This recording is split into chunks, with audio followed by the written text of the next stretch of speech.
ජනතාව විසින් විශාල වගකීමක් පවරා දී තිබෙනවා. මේ ව්‍යසනයේ අපේ ජාතිය ගලවා ගත යුතුයි. ඇයි මං එහෙම කියන්නේ?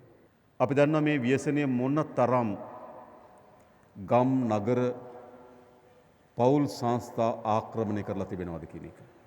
තමන්ගේ තුරුලේ විශාල බලාපොරොත්තු සහිතව හැදුණු දරුවා මේ මද්ද්‍රව්‍ය ව්‍යසනයේ මහා ගොදුරක් බවට පත් වෙලා තමන් මහා අපේක්ෂාවන් බලාපොරොත්තු සහිතව හදා වඩාගත්තු දරුවා සමාජයට ව්‍යසනයක් ගෙන දෙන සමාජ විරෝධී ක්‍රියාකාරිකයෙක් බවට පත් වී තිබෙනවා. මොන අම්මා තාත්තටද එම තත්ත්වය ඉසිලිය හැකි වන්නේ? ඒ කිසිසේත්ම තමන්ගේ ඇකේ නැලවුණු දරුවට තමන්ගේ දෙතනින් කිරිපෙව් දරුවට එවැනි ඉරණමක් අත්වේවි කියලා කිසිදු අම්මා කෙනෙක් ප්‍රාර්ථනා කරේ නැහැ, බලාපොරොත්තු වෙන්නේ නැහැ. හැබැයි ලක්ෂ ගණනක් දරුවෝ මේ ව්‍යසනයේ ගොදුරු බවට පත් වෙලා තිබෙනවා. ඒම දරුවාගේ ජීවිතය විතරක් නෙවෙයි, මුළු පෞල් සංස්ථාව බිඳවට්ටවා තිබෙනවා. මුළු මනින්ම බිඳවට්ටවා තිබෙනවා. දරුවා මද්ද්‍රව්‍ය ලෝලියෙක්ද, ස්වාමියා මද්ද්‍රව්‍ය ලෝලියෙක්ද, මුළු පෞල් සංස්ථාවම බිඳවට්ටවා තිබෙනවා. මේ ව්‍යසනයේ ගම් බියට පත් කරලා තිබෙනවා. ගම්වල නාබර වියේ දරුවෙක් ඉන්නම නම් දෙමව්පියෝ තමන්ගේ දරුවට නිදහසේ කටයුතු කරන්න ඉඩ නොදෙන තරමට බයට පත් වෙලා තිබෙනවා. රැකියාවකට යවන්න බයයි, යාළුවෝ ඇසුරු කරන්න යන්න බයයි, ටියුෂන් පන්තියකට යවන්න බයයි, සංගීත ප්‍රසංගයක් බලන්න යන්න බයයි, යාළුවන් එක්ක ට්‍රිප් එකක් යවන්න බයයි. මොකද වෙලා තිබෙන්නේ? සෑම නාබර වියේ තරුණ තරුණියක්ම ජීවත් වෙන අම්මා තාත්තා කෙනෙකුට බියෙන් තමන්ගේ දරුවා විශාල අනාරක්ෂිත ජීවිතයක් ගත කරනවා කියන සැකයෙන් ගත කරන්න සිදු වෙලා තිබෙනවා. එනිසා ඒ පැත්තෙන් බැලුවත් අපි මේ ව්‍යසනයේ පරාදයට පත් කළ යුතුයි. අනෙක් පසින් ආරම්භයේදීම මේ දරුවා මේ මද්ද්‍රව්‍ය ලෝලියෙක් බවට පත් වෙනවා. අවසානයේදී දෙවන පියවර හැටියට වංචාවේ දූෂණයේ යෙදෙන්න පටන් ගන්නවා. ආරම්භයේදීම අම්මගේ පර්ස් එක වෙන්න පුළුවන්, ගෙදර දීපලක් වෙන්න පුළුවන්, ඊළඟ ගමේ දීපලක් වෙන්න පුළුවන්, ඊළඟ රටේ දීපලක් වෙන්න පුළුවන්. ඔව්, එක පැත්තකින් මංකොල්ලකාරයෙක් දූෂිතෙක් බවට පත් වෙනවා. තව පස්සකින් මේ මද්ද්‍රව්‍ය ජාලයේම ගොදුරක් බවට පත් වෙලා ඔහු කුලියට මිනී මරන්න පටන් ගන්නවා. එහෙමනේ වෙලා තියෙන්නේ. බොහෝ අත්අඩංගුවට ගත්තු අය බලපුවාම එයගෙන් 90%කට වඩා වැඩි ප්‍රමාණයක් මද්ද්‍රව්‍ය වලට ඇබ්බැහුවයි. එනිසා මේ මද්ද්‍රව්‍ය ව්‍යසනය අපේ රටේ අනාගතයේ මුළුමනින්ම ගිලගෙන තිබෙනවා. තව දුරටත් අපේ දරුවන් මෙම ව්‍යසනයේ මහා ගොදුරු බවට පත්වීමට ඉඩ නොදීම මගේ වගකීම. අපේ පොලිස්පතිතුමා, පොලිස් නිලධාරීන්, අපේ නාවික හමුදාපතිතුමා, යුදාපතිතුමා, නිලධාරීන්, අපේ මහජනතාව, අපේ ආන්දරන් වහන්සේලා, අපේ ආගමික නායකයන්, අපි හැමදෙනාම වගකීම නේද? මේ ව්‍යසනයට අපේ දරුවන්, අපේ මාතෘභූමිය, අපේ ජාතිය ගොදුරු වීම වැළැක්වීම අපේ ඒකායනයේ අරමුණ සහ අධිෂ්ඨානය බවට පත් වී තිබෙනවා. අපි දන්නා මේ සන්නද්ධ අපරාධකරුවන් මේ කුඩු හා ඒහා බැඳුණු පාතාල නායකින් ගොඩනැගුණේ දේශපාලන නායකයන්ගේ රැකවරණ යටතේ. උන්ට බලය දුන්නේ නිකන් ජූලම් පිටි හිටපු නිකන් තරුණයෙකුට මහා බලය පොම්ප කරේ කවුද? ප්‍රදේශ දේශපාලකයා. දේශපාලකයා සතුව තියෙන බලය සූර්ය වැවේ කෙනෙකුට ආරෝපණය කරනවා. ජූලම් පිටියේ තරුණයෙකුට ආරෝපණය කරනවා. ඒගොල්ලන්ගේ රැකවරණ සහිතව තමයි හැම තැනකම මේ සන්නද්ධ අපරාධකරුවන්, මේ මද්ද්‍රව්‍ය ජාලය හා බැඳුණු අපරාධකරුවන් එහි මූලික පුරුක් මේ දක්වා ප්‍රබල තැනකට වර්ධනය වුණේ දේශපාලන ආශිර්වාදය සහ රැකවරණය මත. ඒක දන්න සත්‍යයක්. ඒක ඇත්ත සත්‍යයක්. කාලයක් දේශපාලන පක්ෂවල කෘත්‍යාධිකාරී මණ්ඩල නියෝජනය කර පාතාල නායකයින්. තව කාලයක් ජනාධිපති ආරක්ෂක අංශවල නියෝජනය කර පාතාල නායකයින්. තව කාලයක් කුමාරවරුන්ගේ ආරක්ෂාවට හිටිය පාතාල නායකයින්. ඒ සත්‍යදී මම ඔබට එකක් කියන්නම්. අපේ හාමුදුරන් වහන්සේලාට, අපේ පූජකතුමන්ලට මම ඉතාමත් සහතික කරලා කියනවා. කිසිදු අපරාධකාරයෙකුට දේශපාලන රැකවරණය ලබා නොදෙන ආණ්ඩුවක් දැන් පිහිටලා තියෙනවා. කිසිදු අපරාධකාරයෙකුට කිසිදු මද්‍රව්‍ය ජාලයත් එක්ක සම්බන්ධ වුණු කෙනෙකුට දේශපාලන රැකවරණය ලැබෙන්නේ නැහැ. අපිට මහජනයා විසින් වරමක් ලබා දී තිබෙනවා. ඒ වරමින් මහජනයාගේ අපේක්ෂාව සහ බලාපොරොත්තුවක් තිබෙනවා. නායකින් හැටියට අපේ වගකීම මොකද්ද? එම ජනතාවගේ අපේක්ෂාවන් සහ බලාපොරොත්තු වන කටයුතු කිරීම. එනිසා තමයි අපි මේ මද්‍රව්‍ය මේ ව්‍යසනයට එරෙහිව ඉවත් වෙනු කියන මහා ජාතික ව්‍යාපාරය ගොඩනැගුවේ. වෙන වෙන අය වෙන වෙන කලබල කරලා අපේ න්‍යාය පත්‍රය අවුල් කරන්න උත්සාහ කරනවා. ඇත්ත ප්‍රශ්න යට ගහලා ඔවුන් විසින්ම නිර්මාණය කළ ලද ප්‍රශ්න වලට සමාජය ගේන්න උත්සාහ කරනවා. ඇත්ත ප්‍රශ්න වෙනුවට ඔවුන් විසින් කෘත්‍රිම ප්‍රශ්න නිර්මාණය කරලා මොකද කරන්න උත්සාහ කරන්නේ? ඇත්ත ප්‍රශ්න යට ගහලා කෘත්‍රිම ප්‍රශ්න වලට සමාජය කැඳවන්න උත්සාහ කරනවා. එයි සමාජ ඉලක්ක සහගතව රාජ්‍යයක් ඒහා බැඳුණු නිලධාරී යන්ත්‍රණේ මහජනතාව අපේ ආගමික උතුමන් වහන්සේලා මේ සියලු දෙනා ඉලක්ක සහගත එක මෙහෙයුමකට යනකොට මේ ව්‍යාකූලත්වයක් හදන්න වෙන වෙන දිශාවට සමාජයේ ඇස් යොමු කරන්න උත්සාහයක් තියෙනවා. අපි මේ බොරු වලවල් වල වැටෙන්නේ නැහැ.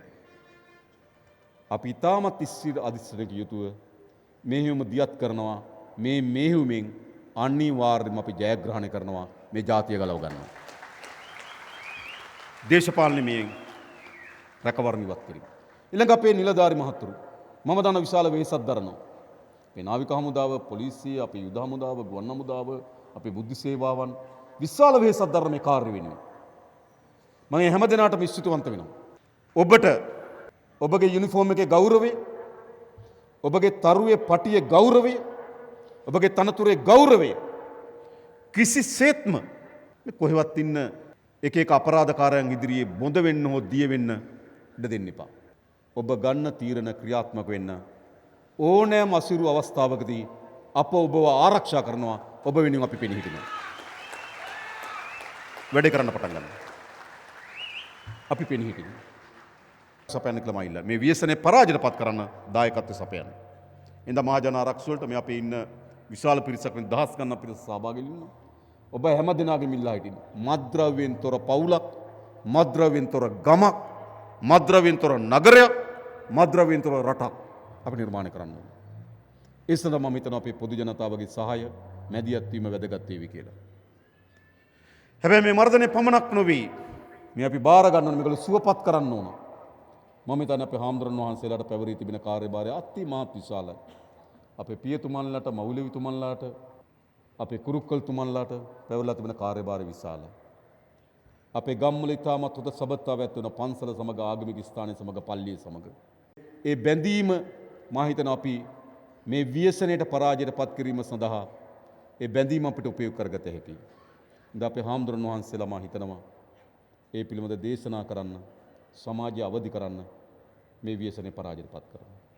ඒ වගේම අපේ කීර්තිමත් රංගන ශිල්පිනී අනෝජ වීරසිංහ වගේ එවැනි මැතිනියන් වගේ කණ්ඩායම් ස්වේච්ඡාවෙන් අද මේ කාර්යයන් සාර්ථක කර ගැනීම සඳහා ඒ දරුවන් පුනරුත්ථාපනය කරන්න බලා ගන්න මඟ පෙන්වීම සඳහා මැදිහත් වෙලා තිබෙනවා. ඒ විශාල පිරිසක් ස්වේච්ඡාවෙන් විවිධ බහුජන සංවිධාන හදාගෙන එම දරුවන් පුනරුත්ථාපනය කොට යලි එම දෙමව්පියන්ට සුවපත් දරුවේ බාර දීමේ කාර්යයට මැදිහත් වී තිබෙනවා. එනිසා අපි මෙම අයවැය ලේඛනයේ විශාල මුදල් ප්‍රමාණයක් වෙන් කරා පුනරුත්ථාපන මධ්‍යස්ථාන හදන්න. ඉතාමත් හොඳ විද්‍යාත්මක සෞඛ්‍ය සම්පන්න පුනරුත්ථාපන ක්‍රියාවලියක් අපි ආරම්භ කරන්න ඕන. අද ඔහු මත්ද්‍රව්‍ය වලට ඇබ්බැහුණු සමාජ විරෝධී සමාජයට ව්‍යසනයක් වූ පුද්ගලයෙක් වෙන්න පුළුවන්. හැබැයි ඔහු සමාජ විරෝධී පුද්ගලයෙක් ලෙස මත්ද්‍රව්‍යයට ඇබ්බැහි වූ පුද්ගලයෙක් ලෙස ඉපදුනා නෙවෙයිනි. එයා ඉපදෙනකොට මත්ද්‍රව්‍ය ලෝලියෙක්ද? එයා ඉපදෙනකොට මත්ද්‍රව්‍යයට ඇබ්බැහි වුණු කෙනෙක්ද? ඉපදෙනකොට මත්ද්‍රව්‍ය හා බැඳුණු අපරාධ කල්ලි වල සමාජිකයෙක්ද නෑ. අද ඔහු මත්ද්‍රව්‍ය වලට ඇබ්බැහි වුණු කෙනෙක් බවට පත් වෙලා තිබෙනවා නම් ඒ ඔහුගේ උපන්ගෙයි දෝෂයක් නෙවෙයි. අපි රටක් හැටියට අසමත් වෙලා තියෙන අපේ දරුවන්ට එවැනි ව්‍යසනයේ ගොදුරු බවට පත් නොවන රටක් හදන්න අපි අසමත් වෙලා තිබෙනවා. එනිසා එම දරුවට එම තරුණයට බැනීමෙන් දෝෂාරෝපණය කිරීමෙන් පළක් ලැබෙන්නේ නැහැ. පළක් ලැබෙන්නේ නැහැ. මොකද ඒක ඔවුන්ගේ උපංගේ දෝෂයක් නෙවෙයි. ඔහු ඉපදුණු රටේ ඔහු තරුණ වියට පත් වෙනකොට එවැනි ව්‍යසනයක ගොදුරක් බවට පත් නොවන සමාජයක් හදලා තියන්න අපි අසමත් වුණා. ඒකයි ප්‍රතිඵලය. එහෙනම් මොකද්ද කරන්න ඕන? අන්නේ දරුවා නැවත ලබා දෙන්න.